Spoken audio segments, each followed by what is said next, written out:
শিক্ষার্থী বন্ধুরা, আমরা এবার অ্যাডোবি ইলাস্ট্রেটরে কিভাবে লোগো ডিজাইন করতে হয় তা শিখব। লোগো একটি অল পারপাস অবজেক্ট, অর্থাৎ কোনো একটি কোম্পানির জন্য আমরা যে লোগোটি ডিজাইন করব সেটি মনে রাখতে হবে এটি বিভিন্ন উদ্দেশ্যে ব্যবহৃত হবে এবং সব ধরনের কাজে এটি ব্যবহৃত হবে। ধরুন, লেটার হেডে এটি ব্যবহৃত হবে, ভিজিটিং কার্ডে এটি ব্যবহৃত হবে, বিভিন্ন বিজ্ঞাপনে এটি ব্যবহৃত হবে, অফিসিয়াল লেটারের বিভিন্ন পোর্শনে এটি ব্যবহৃত হবে, এছাড়াও ওয়েবসাইটে এটি ব্যবহৃত হবে, ভিডিওতে এটি ব্যবহার হতে পারে। অর্থাৎ সার্বিকভাবেই এই আইকনটি বিভিন্ন জায়গায় ব্যবহৃত হবে। সুতরাং এই লোগো তৈরির সময় আমাদের খেয়াল রাখতে হবে লোগোটি যেন এমনভাবে আমরা তৈরি করতে পারি যাতে করে এটি যে কোনো সাইজে আমরা আউটপুট দিতে পারি এবং তাতে যেন লোগোটির কোনো ক্ষতি না হয়। অর্থাৎ আমরা লোগোটিকে যদি ভেক্টরাইজ করতে পারি সেটি সবচেয়ে ভালো। আমরা যদি কোনো ইমেজ ভিত্তিক লোগো তৈরি করি সেটি অনেক সময় সমস্যার কারণ হয়। ধরুন, আপনি ইমেজ ভিত্তিক একটি লোগো তৈরি করলেন, সেটি যে রেজুলেশনে তৈরি করেছেন এখন হঠাৎ করে তার থেকে কয়েক গুণ বেশি রেজুলেশনে এবং ডাইমেনশনে আপনাকে আউটপুট দিতে হচ্ছে, সেক্ষেত্রে আপনি সমস্যায় পড়বেন। এছাড়াও ধরুন, আপনি যে ছবি বা স্টক ইমেজটি ব্যবহার করেছেন সেটি হয়তো বা কোনো কারণে বড় করলে ফেটে যাচ্ছে, ইত্যাদি বিভিন্ন সমস্যা হতে পারে। আবার বড় রেজুলেশনে করলেন, সেটিকে আবার খুব ছোট করলে কিছুই বোঝা যাচ্ছে না, এরকমও হতে পারে। ফলে ভেক্টরই হচ্ছে মূলত লোগোর সবচেয়ে সহজ সমাধান, অর্থাৎ লোগোকে মূলত ভেক্টরাইজ করাটাই সবচেয়ে ওয়াইজ। তো যাই হোক, চলুন আমরা প্রথমেই কিভাবে এই লোগোর জন্য আমাদের ডকুমেন্ট সেটিংটি কি হবে তা জেনে নিই। যেহেতু লোগোটি অল পারপাস একটি অবজেক্ট, সুতরাং আমরা এটিকে মূলত প্রিন্টিং ডকুমেন্ট হিসেবেই নিব এবং পরবর্তীতে আমরা যখন যে ফরম্যাটে আমার আউটপুট দরকার সেই ফরম্যাটে আমরা আউটপুট দিব। কারণ যদি আমি ওয়েব রিলেটেড রেজুলেশনে এটি নেই, তাহলে এটি যখন প্রিন্টিং এর জন্য আউটপুট দেব তখন এর মানটি পড়া থাকবে, অর্থাৎ আমি মানটি বাড়াতে পারছি না। কিন্তু আমি যখন ওয়েবের জন্য আউটপুট দিব প্রিন্টিং থেকে, সেক্ষেত্রে এটি মান মূলত কমবে, অর্থাৎ ডাউন স্যাম্পলিং হবে, তাতে সমস্যা নেই। তবে যেহেতু ভেক্টর অবজেক্ট আমি ওয়েব বা প্রিন্ট উভয়ের জন্য বানাতে পারি, কারণ ভেক্টর অবজেক্ট মূলত রেজুলেশন ইন্ডিপেন্ডেন্ট। কিন্তু আমি এই কারণে রেজুলেশন ডাউন স্যাম্পল বা আপ স্যাম্পলের কথা বলছি যে যদি ভেক্টর অবজেক্টের মধ্যে ভিতরে কোনো একটি ইমেজ আমরা ব্যবহার করি সেক্ষেত্রে এটি কিন্তু প্রভাব পড়বে। তো যাই হোক, আমি এখানে প্রিন্টিং ডকুমেন্ট নিচ্ছি, যে ডিফল্ট সেটিং আছে সেটি দিয়ে ওকে চাচ্ছি। মূলত আমি আমার এই স্যাম্পল পেজের মধ্যেই আমার লোগোগুলো তৈরি করব। আমি এখানে কিছু লোগো তৈরি করেই রেখেছি। আমি প্রথমে এই লোগো নিয়ে আপনাদের সাথে একটু আলাপ করে নিচ্ছি। আমি লোগোগুলোকে পেস্ট করছি। এটি একটি কোম্পানি এজিএন লিমিটেড, তাদের জন্য করা লোগো।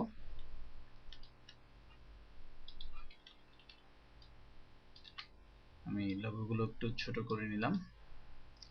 আমি প্রথমে এই লোগোগুলো নিয়ে আপনাদের সাথে কিছু বিষয়ে আলোচনা করছি। এখানে আমরা একটি কোম্পানির জন্য মূলত 6টি লোগো তৈরি করেছি এবং এই লোগোগুলো তাদেরকে স্যাম্পল স্বরূপ আমরা প্রদান করেছি। এখান থেকে তারা তাদের যে পছন্দ হবে যে লোগোটি সেটি তারা নির্বাচন করে দেওয়ার পর আমরা হয়তো বা কালার ভেরিয়েশন বা অন্যান্য যে ফাইন টিউনিং বা রিটাচ রয়েছে সেগুলো আমরা করব।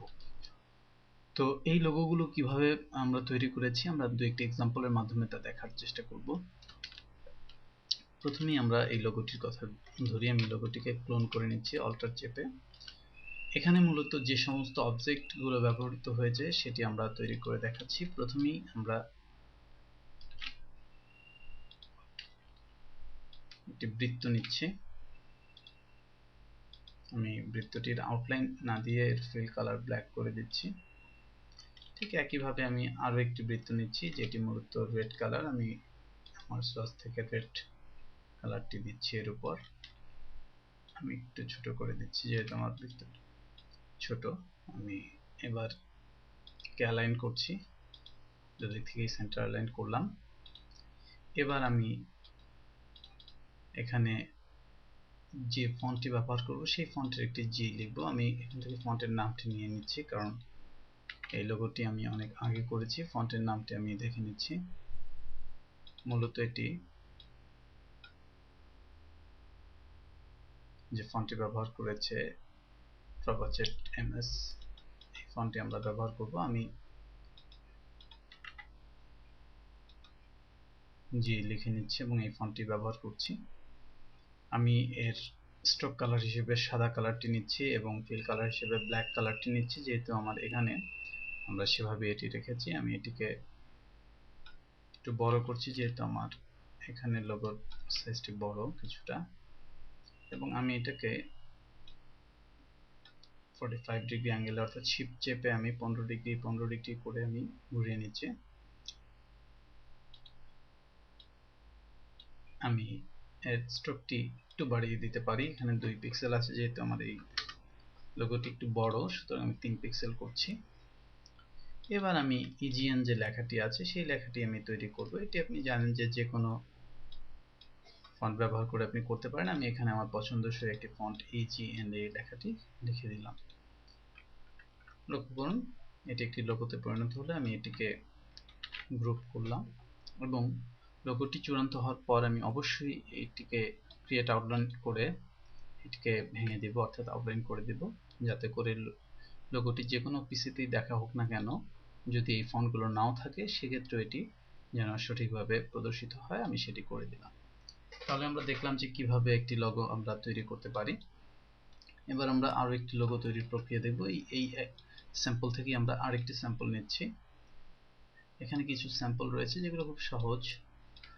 মূলত লোগো তৈরির সময় লোগোতে যে ফন্ট গুলো ব্যবহৃত হয় সেটি একটি গুরুত্বপূর্ণ ভূমিকা পালন করে লোগোর ক্ষেত্রে। তো যাই হোক, আমি আরো একটি লোগো কিভাবে তৈরি করতে হয় আমরা তা দেখব।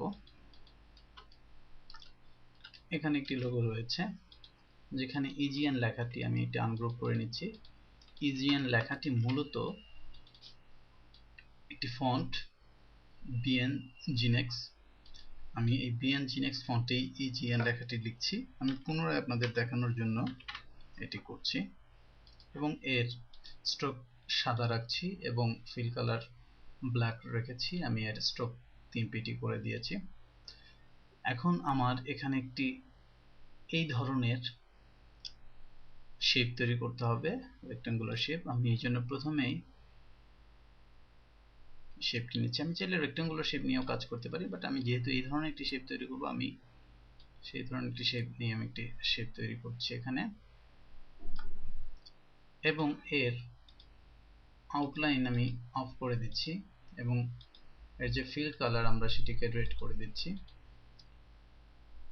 যেহেতু এটিকে আমার নিচে পাঠাতে হবে, অর্থাৎ এই টেক্সটের এই যে জি এর যে মাত্রাটি এটি ফ্রন্টে, সুতরাং আমি হয় এটিকে সিলেক্ট করে অ্যারেঞ্জ টু ফ্রন্ট করতে পারি, অথবা এটিকে ব্যাকে পাঠাতে পারি। যাই হোক, এখন আমার নিচের এই অবজেক্টটিকে কিছুটা বাঁকানো দরকার।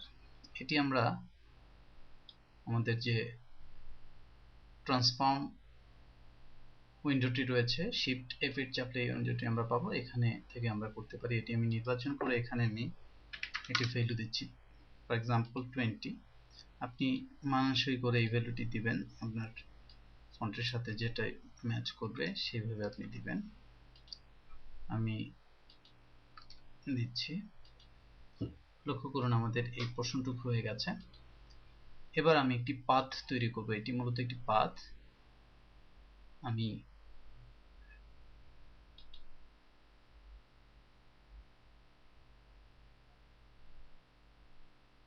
একটি পাথ তৈরি করছি। অল্টার চেপে এখানে ক্লিক করে সেটিকে এন্ড করব, এবং আমি পাথটির শেপটি তৈরি করে দিচ্ছি।